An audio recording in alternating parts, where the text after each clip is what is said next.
edition, I thought I'd show you one I made earlier. So this is the kind of thing I'm going to be making. I'm just fast forwarding through it because when you watch my demo, you'll see how to make the majority of these. Not these bookmark things, but I think I've made another video on those. If not, I will do. So yeah, this is just to give you an idea.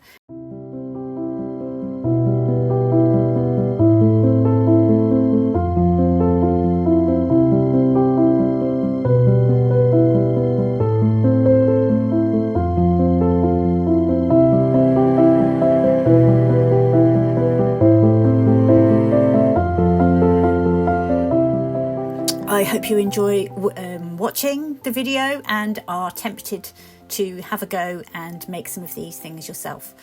What you're going to see is not exactly the same as this, but this just gives you an idea of the type of thing that we're going to end up with. I want to have this as the cover.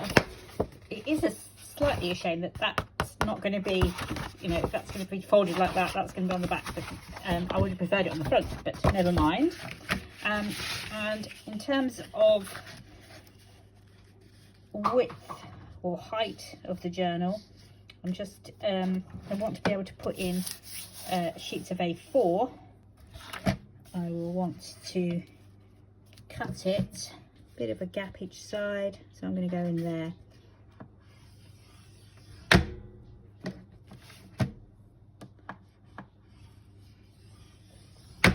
So let's get that trimmed out. So this measures 30 and a bit, so I want to have a spine in the middle, so let's go for 14 and a bit. Which one did I go for? I've forgotten now already. That one with the star. Okay. That was easy, wasn't it? And okay, so that's going to be our spine.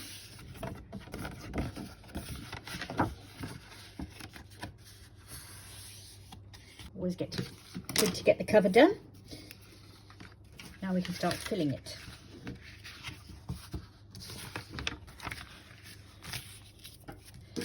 Now I never care if I've got torn bits because I think it all adds to the character. So this is going to be one of many pages that you can actually write on, but there will be pockets and all sorts of pieces to tuck inside. There's a lovely bit here that I've used before. So I'm going to start gathering together now all the bits that I want to use paper-wise and possibly clear up all the junk that I've left behind from the previous project, and then we can make a start. I'm going to make hidden pockets with these old atlas pages. So what I do is I fold them in half and then fold them in half again and then again, and it's going to create some pockets in here and here, and I'll glue down there. So let's just check. So when this is glued, I'll have a pocket there, pocket there, pocket there, and then I will cut down these lines. Oh, I could keep that in my pockets up there. Oh. The possibilities are endless. I'll tell you what we're going to do. We are going to glue this side at the top and glue this side down here. And I just have to remember how I'm going to do this. Okay. All right, let's try and remember what we're doing here. So we're going to glue that to make a pocket. Glue that to make a pocket. Glue that to make a pocket. Glue the side. Okay. So we glue that one. And we're going to glue this one.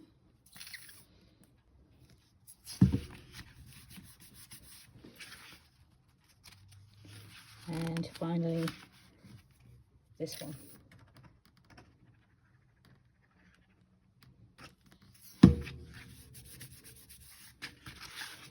Okay, and then all we have to do now is glue down here.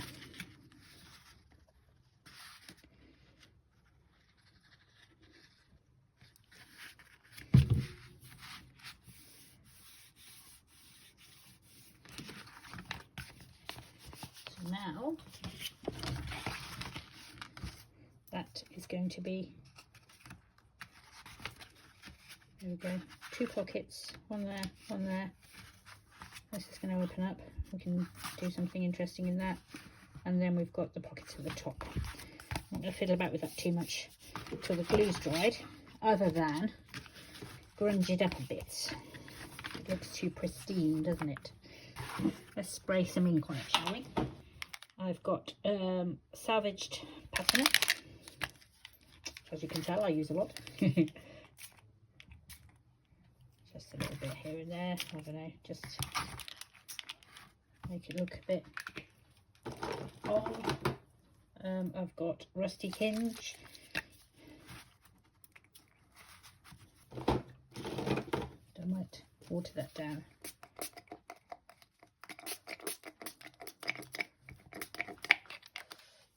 Just dab at it with a tissue a bit. Just want it to look old and grungy.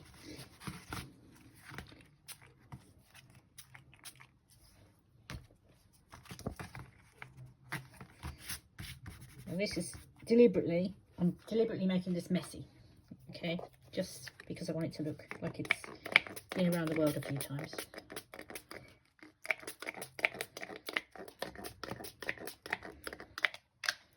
Couple of opaque inks as well, aged mahogany, shabby shutters. See what happens when I mix them together. I just like to experiment most of the time, to be honest. When this dries, it will look quite different. It's dried now. This page in particular, I think, looks like it's had a few cocktails spilt over it, which definitely I think would suit my friend. And I was thinking as well that when you're travelling, you're going to mark up a map as well, perhaps with places that you want to go. So let's have a look on here and see. Maybe we wanted to go to Jodhpur and Jaipur. I've got these lovely envelopes as well, which I created for another project, and they make great little pockets. That was coming down, but I'll stick that back down. To put tags and things in, and I'm probably going to design some of my own tags as well, I think, to go in here. And I think some travel quotes could be really good as well. So I'm going to do a bit of work on that and then come back. I was wondering what to put in this bit here, and so I thought I would add one of these accordion-style folders so that it will fit inside here. And then you can use it to pop in ticket stubs and souvenirs and things. So how you make those, here's one that I didn't prepare earlier. So I tore out some map page. So each of these pieces here was made from the same size piece here. So you want to create a pocket. Move all this out of the way. So you create a pocket. I'm just going to glue that down. So we'll just glue that down.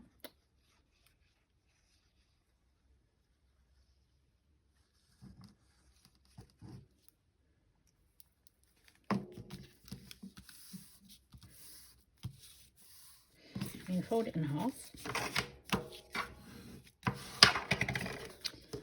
Then we give it the usual grunging.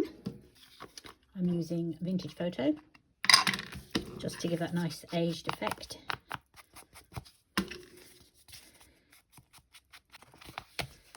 Okay. Then I want to cut out this. So I want to measure halfway across.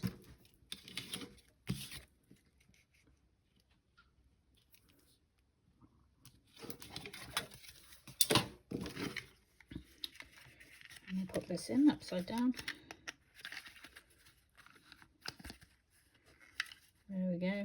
Just line it up. Slightly eyeballing.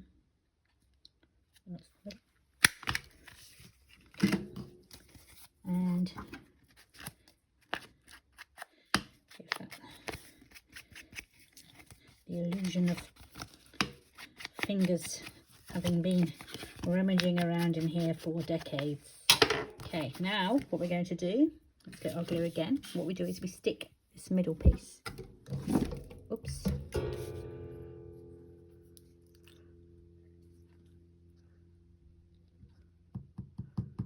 just down the middle, just a line down there, right there.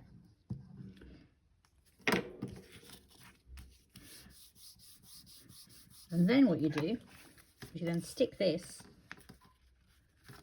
line down the middle again to there.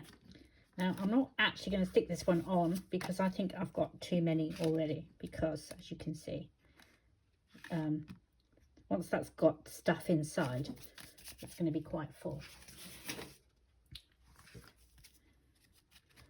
But what I'll do then is I will then stick this again, line down the middle,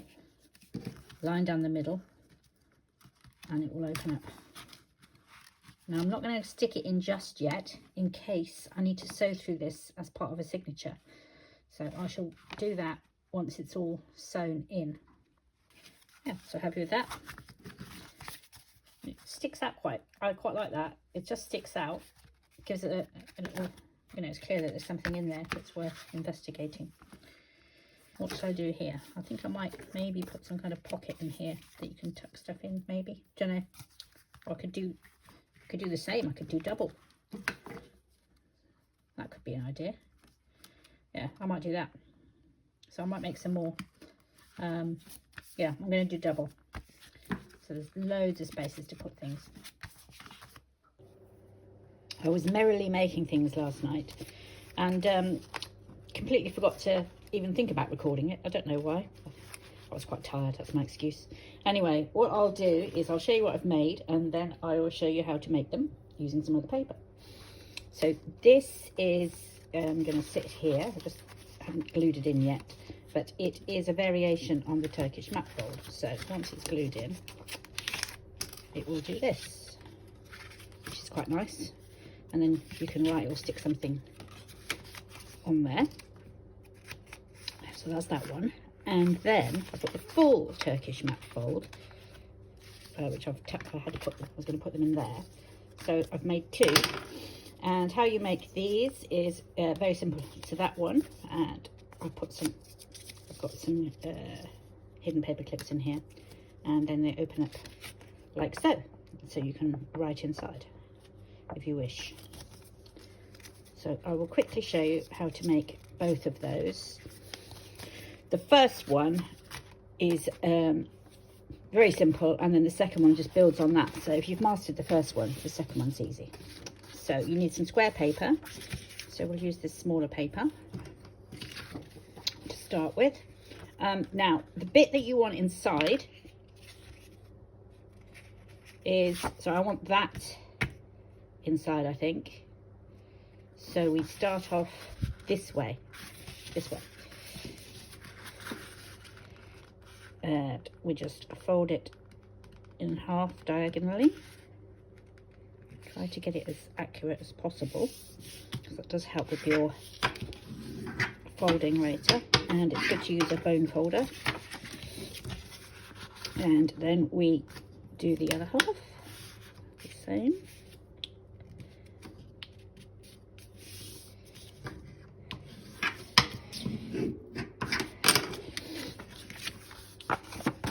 We're going to fold it in half. So now this is the bit on the outside, so we're going to fold it here,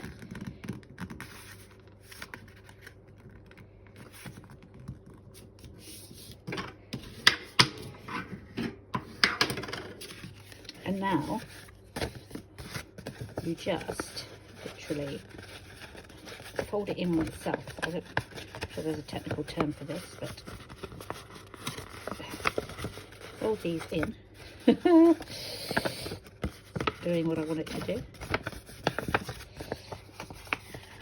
Sometimes it goes straight away. There you go. That's that side done. That's that side, and then this one should go easily now. There we go. You fold it in, it makes a triangle, and it opens like that. Nice and easy. Okay. So now I've got this paper. Now this paper obviously is white on this side, and I am going to want all the creases I make to be grunged up, inked around the edges. So I'm going to have to do that as I go along. It's much easier. So again, I want this to be on the inside, so we start off with it on the outside. So it's always the opposite. And we follow the same procedure.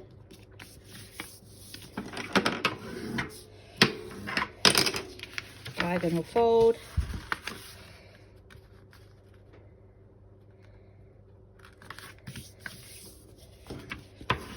Diagonal fold. Open it up, turn it over, fold it in half. Same as. Okay. Then we're going to do the same thing where we make the triangle.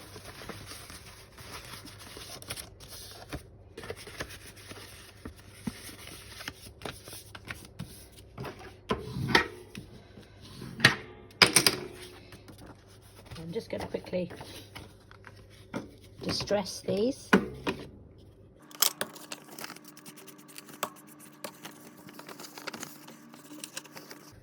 There will be some more creases to distress in a minute, but I thought I'd just have a break and distress these.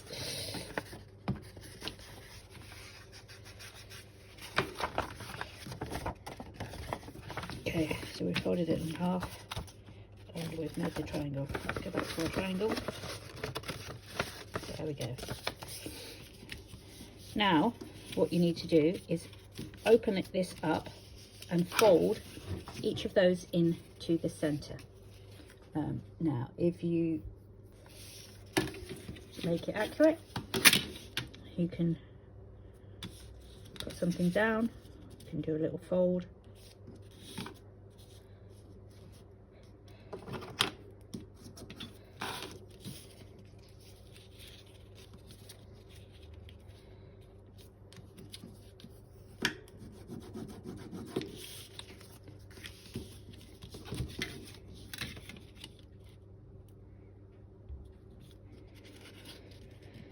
It is good to get it as accurate as possible, because it does help when you're doing the next stage.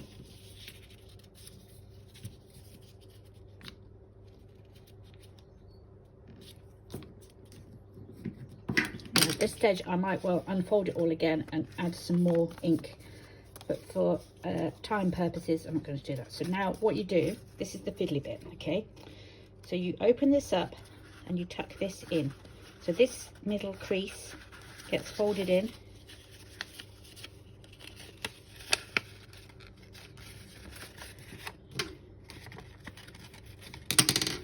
Like so, okay? You do that with all four. So I'll do it again. Middle crease goes in. So you're ending up with this little house shape.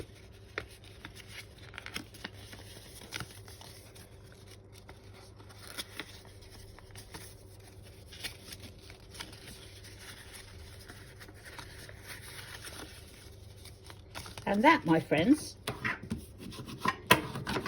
is that. There we have it. So the only bits that needed creasing are those ones there, not creasing, grunging. So there we have it. And of course you can then go in and grunge up the edges, do whatever you want.